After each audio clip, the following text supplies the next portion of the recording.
Good morning. नमस्कार। मैं सूर्यकांत विश्वकर्मा राष्ट्रीय इंटर कॉलेज बाली में आप सभी का स्वागत करता हूं। प्यारे बच्चों, इसके पहले वाले वीडियो में हम लोगों ने प्रकाश के अपवर्तन के बारे में, प्रकाश के अपवर्तन और परावर्तन दोनों के बारे में डीप से पढ़ा गया था। और यहाँ पर हम लोग जो है प्रकाश के अपवर्तन का एग्जाम्पल पढ़ेंगे। प्रकाश का अपवर्तन, इसको हम लोग जो है डीप में पढ़ा गया था और यह हम लोग जाने थे कि अपवर्तन क्या होता है। जब प्रकाश एक माध्यम से दूसरे माध्यम में आता है तो अपने पथ से विचलित हो जाता है। जब प्रकाश विरल माध्यम से सघन माध्यम में जाता है तो अभिलंब की तरफ झुक जाता है, और जब प्रकाश सघन से विरल में जाता है तो अभिलंब से दूर हट जाता है। इस घटना को हम लोग प्रकाश का अपवर्तन कहते हैं, रिफ्रैक्शन ऑफ लाइट। इसका उदाहरण भी हम लोग देख सकते हैं। जैसे हम सभी लोगों के घरों में प्रायः कांच का अगर हम ग्लास ले लें और उसमें अगर आप लोग पानी भर दें, यह दूसरा माध्यम हो गया, इसके ऊपर का माध्यम दूसरा हो गया। अगर स्केल या कोई बड़ा सा रॉड को अगर हम इसके अंदर डालें तो वह हमें सीधा दिखाई नहीं देगा। अगर इस ग्लास में सिक्का डाल दें तो यह सिक्का तो तली पर आ जाएगा, लेकिन जब हम देखेंगे तो यह हमको तली पर नहीं, तली से कुछ ऊपर दिखाई देगा। किस कारण से ऊपर दिखाई देगा? तो इसका कारण है क्या? प्रकाश का अपवर्तन। प्रकाश का अपवर्तन क्या है? क्योंकि प्रकाश सीधी रेखा में नहीं चलता है। जब यह सघन माध्यम से, प्रकाश जब सघन से, जैसे जल है, जल सघन है, आस पास है और वायु है, यहाँ तक अगर वाटर को भर दिए, इसके ऊपर वायु है, तो यहाँ से जब प्रकाश विरल माध्यम में जाएगा तो अपने पथ से विचलित हो जाएगा। इसलिए यह सिक्का तली पर दिखाई नहीं देगा, यह तली से कुछ ऊपर दिखाई देगा। यह अगर क्वेश्चन पूछा जाता है हम लोगों से, कंपटीशन में आता है कि अगर यह सिक्का जो है ऊपर क्यों दिखाई देता है, क्या कारण है? ऑप्शन रहेगा जैसे प्रकाश का परावर्तन, प्रकाश का अपवर्तन, विवर्तन, व्यतिकरण। तो हम लोगों को ठीक क्या करना है? प्रकाश का अपवर्तन। प्रकाश के अपवर्तन के कारण छड़ी तिरछा दिखाई देगा या सिक्का ऊपर दिखाई देगा। हम लोग जो है इसी क्रम में, अपवर्तन के क्रम में ही एक हम लोगों का इम्पॉर्टेंट टॉपिक है, आता है क्रांतिक कोण। पूछा जाता है कि क्रांतिक कोण, क्रिटिकल एंगल किसे कहते हैं? क्रिटिकल एंगल किसे कहते हैं? क्रांतिक कोण। तो इसके पहले वाले अध्याय में हम लोगों ने प्रकाश के अपवर्तन को पढ़ा गया। उसी क्रम में वहाँ पे हम लोगों ने यह जान लिया था कि यह एक तल है, इस तल का नाम अपवर्तक तल कहेंगे। इसके पहले वाला अगर क्लास कोई किसी का मिस हो गया हो तो वह वीडियो जरूर देख लेगा, ताकि ये समझ में आएगा। उसी के जस्ट बात का है, तो पहले वाला जानना जरूरी है, तभी ये चीज़ आपको समझ में आ जाएगा। याद करने की बहुत ज़रूरत नहीं है। यह अपवर्तक तल है और इस तल के ऊपर का फर्स्ट मीडियम है,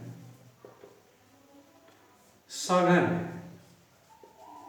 सघन यानी कि कर्ण क्या है, पास पास बहुत है इसके, सघन है जैसे कांच। एक एग्जाम्पल हमने लिया कांच, इसके नीचे का जो माध्यम है वह सेकेंड मीडियम, जैसे मान लीजिए यह हवा है, यह सघन है और यह विरल माध्यम है, दो माध्यम हो गया। इस पे जो तल पे हमने अविलंब ड्रा कर दिया है, यह नॉर्मल हो गया, अविलंब है। अब यहाँ पर देखिए, यह प्रकाश की किरण है ए बी प्रकाश की किरण है। इस किरण को कहेंगे आपतित किरण, जो अविलंब के साथ कोण आई बना रहे हैं।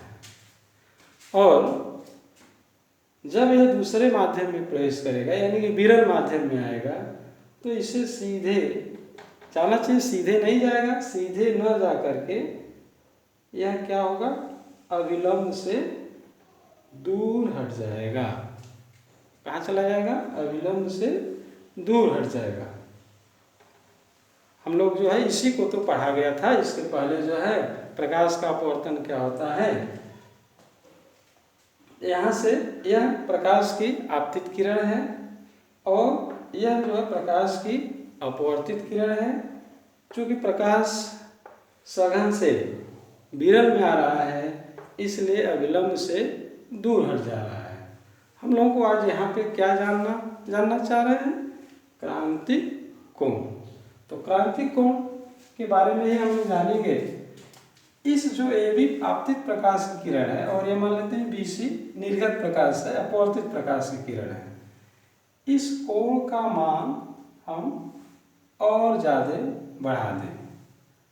यह प्रकाश की किरण यहाँ से आए तो यह और दूर हट जाएगा, निर्गत हो जाएगा।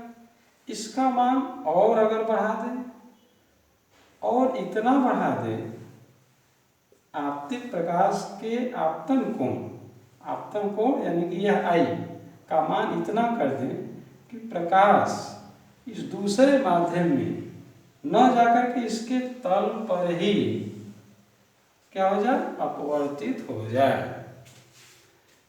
तब इस कोण को हम क्रांतिक कोण कहते हैं। हम लोगों ने देखिए यहाँ पे जान लिया क्रांतिक कोण क्या कहते हैं, किसे कहते हैं।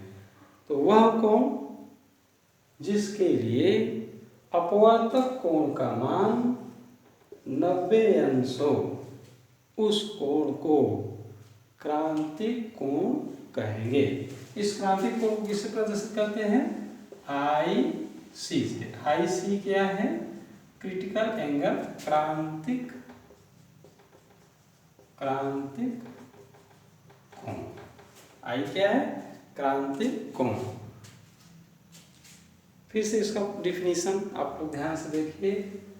आपतन कोण का वह मान जिसके लिए अपवर्तन कोण का मान 90 अंश होता है, उस आपतन कोण को क्रांतिक कोण कहते हैं। जब प्रकाश सघन माध्यम से विरल माध्यम में प्रवेश करती है तो आपतन कोण का वह मान जिसके लिए अपवर्तन कोण 90 अंश होता है, क्रांतिक कोण कहा जाता है। और इसके अपवर्तन का जो दूसरा नियम हम लोगों ने अभी भी पढ़ा गया था इसके पहले वाले क्लास में, n बराबर साइन आई बटे साइन आर, यहाँ तक पढ़ा गया था हम लोग। तो यहाँ पे आई क्या है, आपतन कोण है, तो यह कोण का मान कितना हो जाएगा, आई सी के बराबर। आर का मान कितना हो जाएगा, 90 अंश, उसी को तो क्रांतिक कोण कहेंगे। तो यहाँ पे आप लोग देखिए n बराबर साइन आई सी बटे साइन आर का मान कितना हो जाएगा, 90 अंश। आर बराबर 90 अंश, आई का मान आई सी हो गया। तो n बराबर हो जाएगा साइन आई सी। और साइन 90 का मान कितना होता है 1। साइन 90 अंश बराबर 1, तो यहाँ पे 1 हो गया। n बराबर साइन आई सी। यह एक हम लोग जो है क्रांतिक कोण को जान लिए। और यहाँ पे क्रांतिक कोण कितना होता है, तो आई सी बराबर, इसको ऐसे भी लिख सकते हैं, साइन इनवर्स n।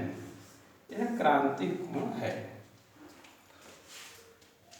क्रांतिक कोण के जस्ट बाद हम लोग जो है प्रकाश का पूर्ण आंतरिक परावर्तन को पढ़ा जानेंगे, उसी को पढ़ा जाता है। यहाँ पे देखिए, यहाँ तक तो बात समझ में आ गया हमारे। इसके जस्ट बाद जो है हम लोग पढ़ेंगे पूर्ण आंतरिक परावर्तन। नेक्स्ट हेडिंग हम लोग पढ़ेंगे प्रकाश से रिलेटेड है, पूर्ण आंतरिक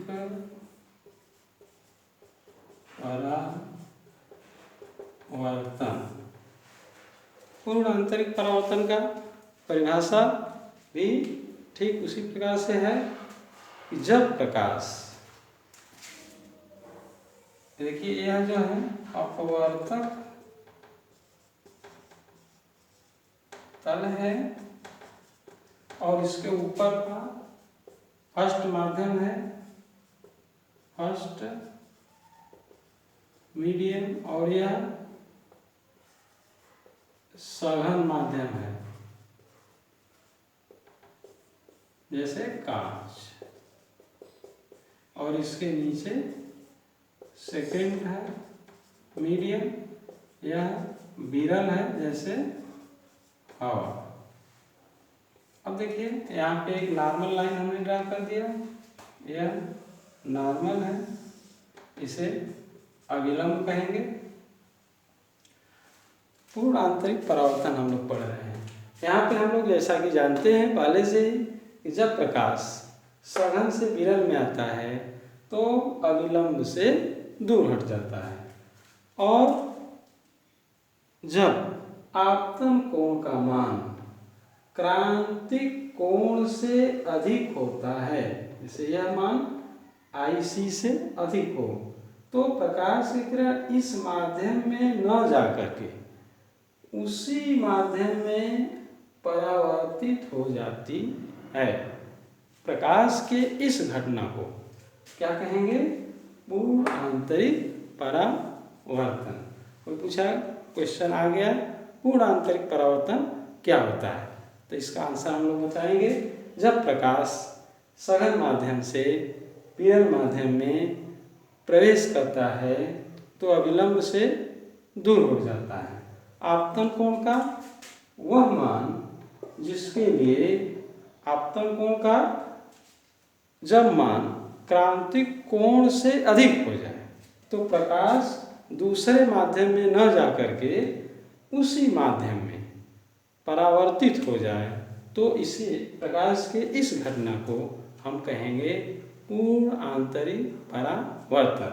जब आपतन कोण का मान क्रांतिक कोण से अधिक हो जाए तो प्रकाश दूसरे माध्यम में नहीं जाता, उसी माध्यम में क्या हो जाएगा, वापस परावर्तित हो जाएगा।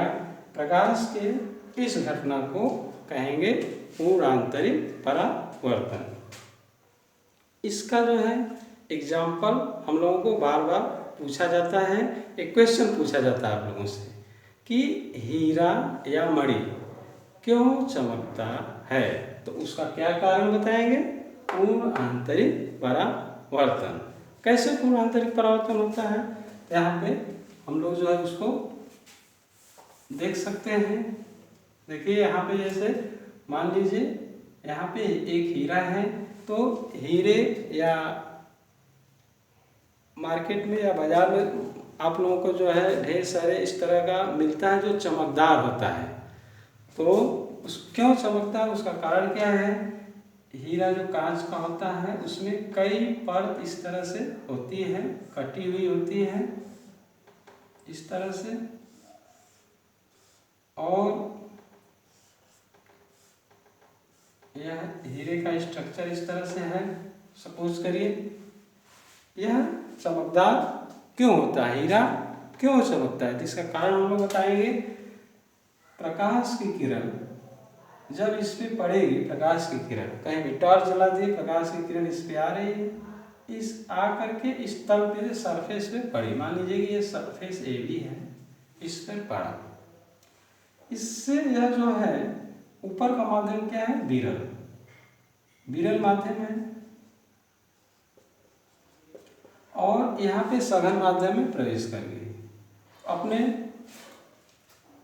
पथ से विचलित हो जाएगी और इसमें आ जाएगी, इस कांच में या इस हीरा में आ गई। अब क्या होगा, विचलित होकर के आ गई, अब यह इस तल से टकराएगी और तल से टकराने के बाद फिर बाहर निकलना चाहेंगे। टकराने के बाद तो जब यह यहाँ से आने के बाद बाहर निकलेगी तो प्रकाश की किरण सघन से किसमें प्रवेश करेगी, विरल में जाना चाहेगी, विरल माध्यम में। ये कंडीशन लगेगा, जब सघन से विरल में जाना चाहेगी तो क्या होगा कि वह अविलंब से दूर हटेगी। तो यहाँ पे जो हीरा होता है उसका सरफेस इस प्रकार से होता है कि यहाँ पे इसका मान क्रांतिक कोण से अधिक हो जाता है। जब ये क्रांतिक कोण से अधिक हो जाएगा तो यह प्रकाश की किरण दूसरे माध्यम में न प्रवेश करके उसी माध्यम में यानी कि हीरे के अंदर ही क्या होगी, परावर्तित होगी, बाहर नहीं निकल पाई, इसी के अंदर रह गई, फिर दूसरे तल से टकराएगी इसके सरफेस से, फिर यहाँ से जो है वो बाहर निकलना चाहेगी लेकिन निकल नहीं पाएगी और इसका पूर्ण आंतरिक परावर्तन हो गया, फिर इसी में जो है रिटर्न हो जाएगी, फिर उसके बाद इस तल से टकराएगी, फिर इधर आ जाएगी। इस तरह से प्रकाश की किरण एक बार उसमें प्रवेश कर गई लेकिन उससे बाहर नहीं निकल पाई और प्रकाश अंदर ही रह गया उसके। इस तरह से यह हीरा जो है क्या हो जाएगा, चमकने लगेगा, इसके अंदर प्रकाश रहेगा तो चमकने लगेगा, तो यह जो है प्रकाशित रहेगा। इसलिए हम कहते हैं कि हीरा, हम लोग कहा जाता है कि हीरा